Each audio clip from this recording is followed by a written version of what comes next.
Well, the question that started the whole process was the paradox that struck me.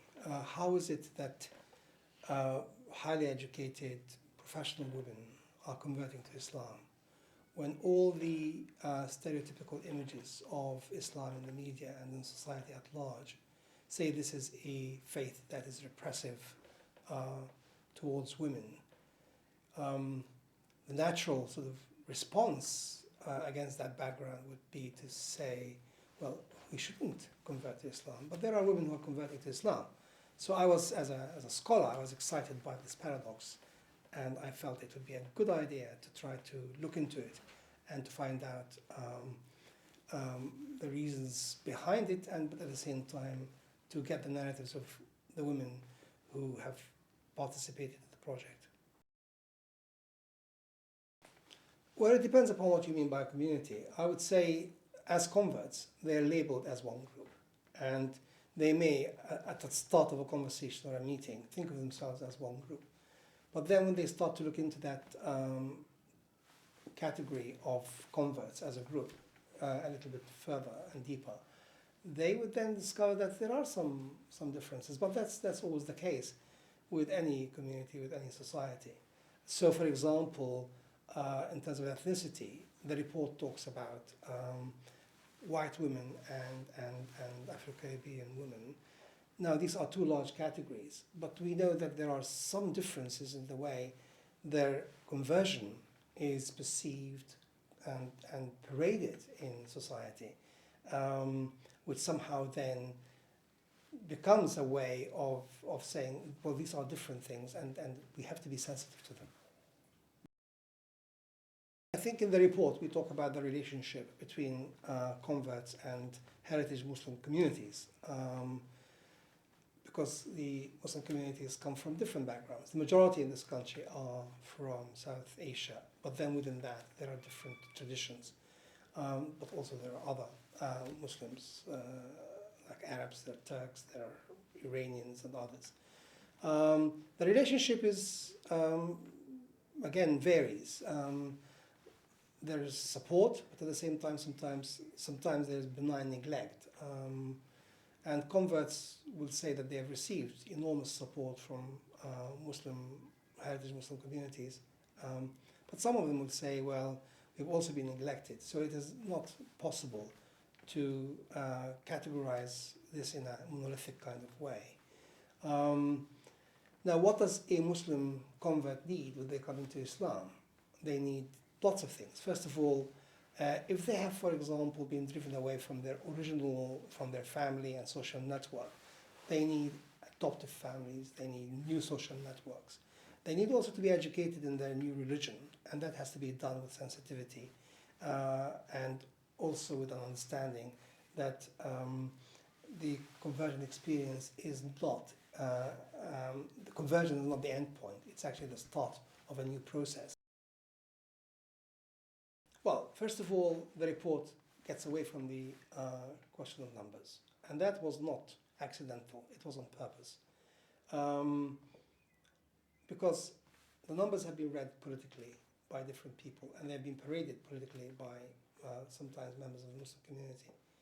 And I think this sort of intense interest in numbers has somehow diverted our attention away from the fundamental issues that are involved in the conversion experience and also the interaction between converts and the heritage Muslim community and the non-Muslim majority communities and social networks. So what we wanted to do is just to be issue-based rather than number-based. Now, what are the main things that we have dealt with in the project? I'm going to highlight just a few. First of all, we've dealt with the always old nuggets, the idea of hijab, the idea of faith and culture. These are very important issues and you can't really ignore them. No matter how many times they are dealt with, they continue to be matters that hold the public's imagination. But the other things that we have dealt with are issues to do with the narrative, with the conversion experience. The idea that conversion is rupture, not continuity, and we have dealt with this. conversion is somehow a bit of a diversion.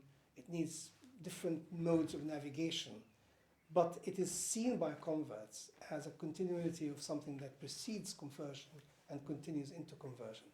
And it's important to really highlight this particular issue. The idea that some people have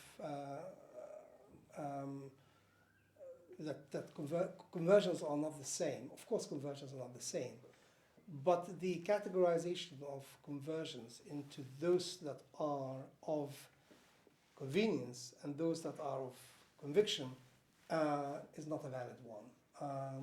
These are different paths into Islam, and they have their own logic, they have their own dynamic.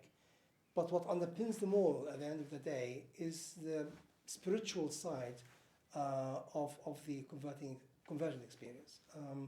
That's our issue.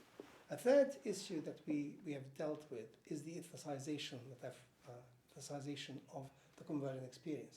The fact that your background as a convert will, to a great extent, color and also situate your conversion. And that's I think a novel idea. I don't agree with this sort of thesis of victimization. It is true that Muslims at large, particularly heritage Muslim communities, feel that they are victimized. Victimized for their faith, for being associated with unsavory politics, although they are some of the greatest critics of it. But the report doesn't start from that assumption, doesn't start from that perspective, and doesn't even create that perspective. The report looks at real issues, deals with them dispassionately. Remember, this is a report coming from a Cambridge Centre, not from a think tank or an interested and group. So the idea of victimization is not something that I would buy.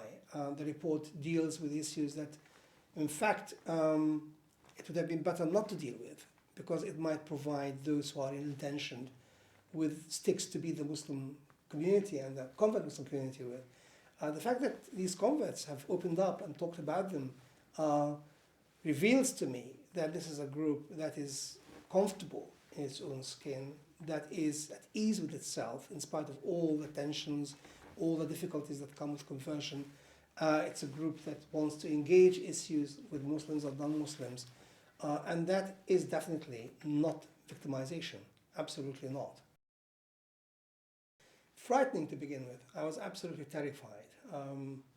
I've chaired very many meetings in the past, contextualizing Islam in Britain reports that we have done in the centre, which were mixed men and women.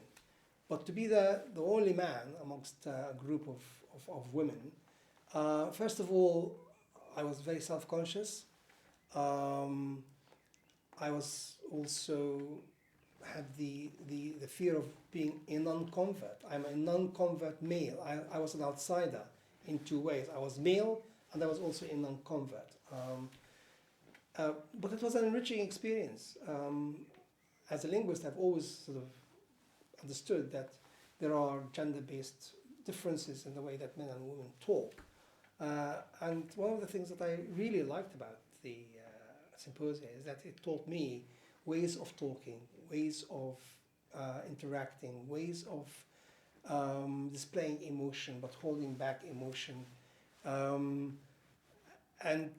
it's not just learning about the convert experience that was really enriching, but it's also about how to talk about the convert experience. And when I say, when people ask me about this report and they say, what has it done for you? I say, I've learned to be an honorary woman through that experience, and also an honorary convert in my own way.